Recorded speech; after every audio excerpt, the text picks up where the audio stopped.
Today, Nora Vincent is getting the full-blown glamour treatment. Nora's a writer, and one of these shots will adorn the cover of her new book. This wasn't just a stunt. This was about learning. This is a human project. It was about finding something out about the human creature, and I learned it the best possible way because I went through it. What Nora went through, or more accurately, what she became in the last 2 years, was a man. Yeah, a little bit. Hello everybody, welcome back to the Matthew and Carlene channel. Today we are going over a woman who went undercover into a man's world and discovered the lies of the feminist movement. That's right, you heard me right there, everybody. So, let's get into it. Shorter on the top. Okay.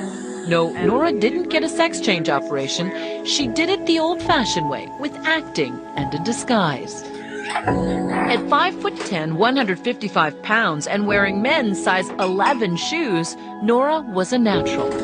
Growing up in the Midwest with her actress mother, lawyer father, and 2 older brothers, Nora was a tomboy with a flair for the dramatic. She says she's still a tomboy and, in fact, is a lesbian, living in Midtown Manhattan with her partner, Lisa.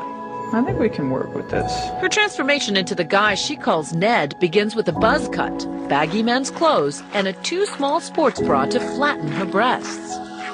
She even wore a little padding in a jock strap. I also tried to think, well, what kind of guy is Ned? And get. For the rest, she enlisted the help of makeup artist Ryan McWilliams. She just came to me and said, Ryan, I need to turn into a man. The hair as small as you can make it, right? And so they came up with a method of shredding braided wool into whisker-sized bits and gluing it onto her face. Women have much stronger nasal resonance as a And then rule. there's the theatrical component. So just easy Tarzan out on your chest a little. Good. And the- Juilliard voice teacher Kate Murray coached Nora for months on a program of movement, breathing, and speaking. I want you to be the best man you can be. All to incorporate some of the subtle and not so subtle characteristics of being a guy. Notice what men do. If they need to suddenly grab a taxi, hey, they just do that. Whereas women will ask for a taxi instead of demand one. When all the pieces are together, hair, makeup, voice, posture, style, the transformation is complete. Walk like a man, talk like a man, walk like a man. And Nora Vincent becomes Ned Vincent. Walk like a man, fast as I can. One of these shots will be the second photo on the book cover. The book, Self-Made Man, is out today and is about Nora's 18 months living as Ned. I wanted to enter male spheres of interest and see how men are with each other. I wanted to make friends with men. I wanted to know how male friendships work from the inside out. Ned's first act as a newly minted male was to join that quintessential bastion of camaraderie, a men's bowling team. The only problem was she's a terrible bowler. I probably bowled before this 3 times in my life, and that was, in high school when you do it with both hands, So it was just insane for me to walk into this place without any. And why didn't they just run you out of town when they saw how bad you were? It's an amazing thing because I think, that shows you the generosity that they had. It was the first of Nora's many surprises. She thought these guys from a working-class Pennsylvania neighborhood would mock Ned's bowling and reject him as a guy. But from their first meeting, they accepted Ned. The handshake was unbelievable. It blew me away the first time I shook hands with a guy, a strange guy. And I was amazed because you think of women, we're so nice, we're so easy, men are so mean. Complete opposite. Hey, baby. And I felt as comfortable as I could feel right away. They just took me in. No questions asked. This is the first time the guys are coming face-to-face with the female version of Ned. Would you have known me on the street? Okay, this is something I thought we should cover, everybody. I know there's a lot of talk about toxic masculinity, which, honestly, that's a myth. It really is. I don't really think it's a real thing. And how men are the source of all things evil, yada, yada, yada, yada, yada. However, in reality, as this woman has discovered, men are, by nature, very simple creatures. It really does not take much to make us happy. It really doesn't. No. No, good, You look good. taller than I remember. Yeah, I know, you're shorter. What happened? Though they've known about Nora's true identity for months, How are you? Congratulations. this reunion is their first chance to talk about their friendship.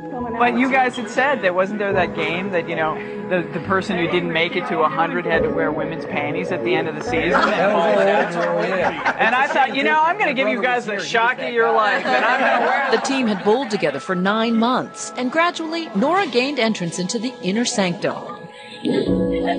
She found that all the cussing and good-natured ribbing is just how men often show affection for each other. Way to go, Ned. Oh, yeah. Oh, my God, that's right. I forgot all about that. Did you know, based on watching her bowl? I mean, you know, the joke was she bowled like a girl. But Well, we had our suspicions that these guys did. I just maybe Ned was everybody else. Really? Yeah. Everybody has their own style. You know Right, what I But mean? my style was Her amazing. style is this. Yeah. A little different style. Near the end of the team's run, Nora decided to reveal herself as a woman. Nervous about how they'd react, she tested the waters with the one guy she was closest to. She took Jim out for a drink. So she sits you down, she's very serious, and she says, I'm going to tell you something that's going to blow your mind. And what did you say? So the only thing that will blow my mind is if you told me that you were a girl and that she was a guy. And she goes, well, you're half right. The she Jim's talking about is Nora's partner Lisa, who the team had met several times. Jim assumed they were Ned and Lisa, a heterosexual couple. But you didn't believe her at first. At first, well, I was still in shock. I said, how can this possibly, you know, where would this come from? This is just a regular Monday night. I was out bowling having a good time a few minutes ago. Now I'm trapped in this bizarre conversation about your name isn't Ned anymore, you know? Later, Jim told the rest of the team, who all took it well. What do you think Nora expected to find in a bowling alley full of guys? I think you expected to find like a bunch of guys just talking about women's private parts and a bunch of racists and, you know, I think kind of that's what she came into this thinking. They really showed me up as being the one who was really judgmental because they were the ones who took me in, not knowing anything about me. They were the ones who made me their friend and, you know, no judgments attached. That's not like it. What's wrong? Nora and Jim became closer friends once he knew that he was a she. Now Jim was willing to speak more personally and openly, like about his wife's cancer. Nora came to see that between men, intimacy is sadly lacking. There's a tremendous potential for tenderness between men, and I'm not sure that it's always realized, and it's terribly sad. Cracking the mystery of a boys' night out is one thing, but what about the explicit world of a man's sexuality? I really ran smack up against the difference between male and female sexuality is that female sexuality is mental. It's up here. And male sexuality is a bodily function. It's a necessity. You just have to do it. When we come back, Nora goes to strip clubs in the company of men as a man. Over the 18 months of venturing out in the world as a man, Nora Vincent guesses she put on Ned's whiskers and clothes about 150 times. After the bowling league, she was ready for love and sex.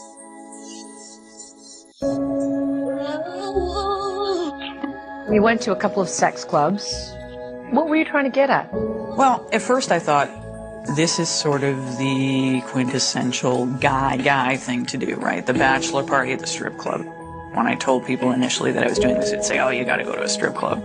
She says the clubs were obviously sexual, but once again lacking in intimacy, which leaves men emotionally frustrated. I saw the men there. I saw the looks on their faces. I saw them sitting alone, nursing their bourbon, and this is not about appreciation of women, of course. It's not about appreciation of their own sexuality. It's about an urge, and that's not always that pleasurable, really. These guys who go to these high-priced clubs would say, this isn't about pain, it's about pleasure. Men have had the tears and the emotional expression sort of pounded out of them. Okay, everybody, this is something I thought we should also add more into. Yes, I do agree with everything this woman is saying. Yes, I do. However, there was a time when this used to be common knowledge that was backed up by science. Quite literally. But nowadays, because of the feminist movement, we have this thing where if a man wants sex, it's viewed as a crime punishable by the death penalty. If a woman wants sex, it's viewed as empowering and stopping the patriarchy that we should be encouraging. But I'll be perfectly honest with you, like any real hospital that's professional, that has professional staff, will tell you that this has led to a situation where Western women are now the dominant carriers of sexual-based transmitted diseases. We even have the reemergence of the syphilis virus that has reemerged as a Western woman-dominated virus. It literally has. So it doesn't matter which way I look at it. Fully investing in the passport bros, like what me and Carlene are doing, this is pretty much the only real way to fix the damages the feminist movement is creating, or like, it's the best option we have. Because let's face it, if you have a serious sexual-based transmitted disease, you shouldn't be seeking out a sexual relationship with anybody, regardless of what you have in your pants. You really shouldn't be. From an early age, and so by the time they're men, they don't even have the vocabulary anymore, or the emotional awareness to really say what they're feeling. Nora says strip joints are about pure sex drive, completely empty of any meaningful interaction, even when a woman is gyrating on your lap. But you're attracted to women. Were you ever aroused during any of these? I really ran smack up against the difference between male and female sexuality, is that female sexuality is mental. It's up here.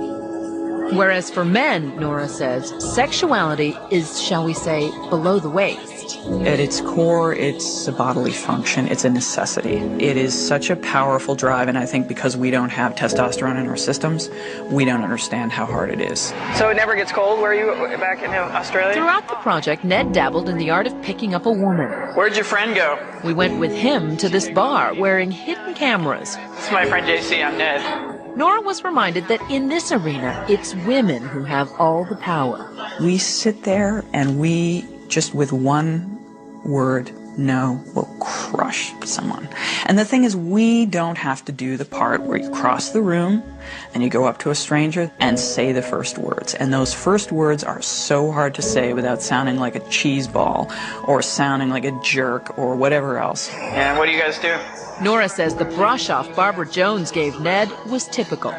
She was just sort of emblazoned with hostility, just looked at you and you saw everything cross her face, which was, oh, God help me, not again. I'm trying to have a drink with a friend and Madam, as a guy, I can completely relate to you of your experience with this. Because that's something that men deal with every single day of our lives. We really do. And to take it even further, if you look at all the police body cam footages that we have covered on this channel, that exact hostility that you are talking about towards men, that was initiated by the feminist movement, is clearly led to a situation where law enforcement is being completely overwhelmed with women in droves actively demonstrating pedophile-like behavior. And I do mean pedophile-like behavior. Like, these women, they know what they're doing is wrong. They know it's illegal. They don't care. When the officer holds them accountable for it and starts putting them in cuffs, their reaction is to cry victim. Pedophile-like behavior. And if you take a look at our comments on this channel, you have also been seeing women in droves making up every single excuse imaginable to justify that behavior. I mean, literally every single excuse. And yet, so many people are wondering why so many men, including myself, have decided to just opt out and seek out dating and marriage from women from overseas instead and becoming passport bros. They're actively still wondering this. I got to deal with you. Barbara was trying to dispose of Ned before her friend returned from the bathroom. Anyway, we haven't seen each other in a while. We're just catching up. Yeah. I've got to head out to the office. But Ned returned and told Barbara the truth about her gender. Saying you gave us all the lines, like, try to get rid of us. I see it, and as a woman, I have such sympathy. I'm like, oh, I hate being this guy that you're trying to get rid of. You know? Talking to a woman, Barbara seemed more open and friendly, and in the end actually apologized for how she had treated Ned. So Sorry for being bitchy. please. Does that kind of living in the skin of a man in the bar scene, in the dating scene, give you a different kind of respect for men? It gives me a certain definite sympathy. And I don't mean that there's any disrespect, but it just makes me understand what's going on. Nora, as Ned, also went on about 30 dates with women, mostly arranging them on the internet. Did you have any fun? Rarely. It was just an pretty ordeal. unpleasant. Yeah. She says the pressure of Ned having to prove himself was grueling. Nora was surprised that many women had no interest in a soft, vulnerable man. My prejudice was that the ideal man is a woman in a man's body. And I learned, no, that's really not. There are a lot of women out there who really want a manly man. Ultimately, Ned told most. Madam, I can completely relate to what it is you're talking about. Because that's one of the many reasons why I ended up becoming a passport bro. When I was trying to invest in the local Western dating market, I'll be honest with you, it just wasn't pleasant. And like the biggest question I was asking myself that I got an answer for, like I only answered myself was, why am I jumping through such enormous hoops just for a woman who I have no legal obligations to at all? Like none. I don't owe these women anything. I got my answer, and the answer was you shouldn't. Just become a passport bro and get yourself a woman from overseas for a fraction of the effort. Well, that's all we got time for today, everybody.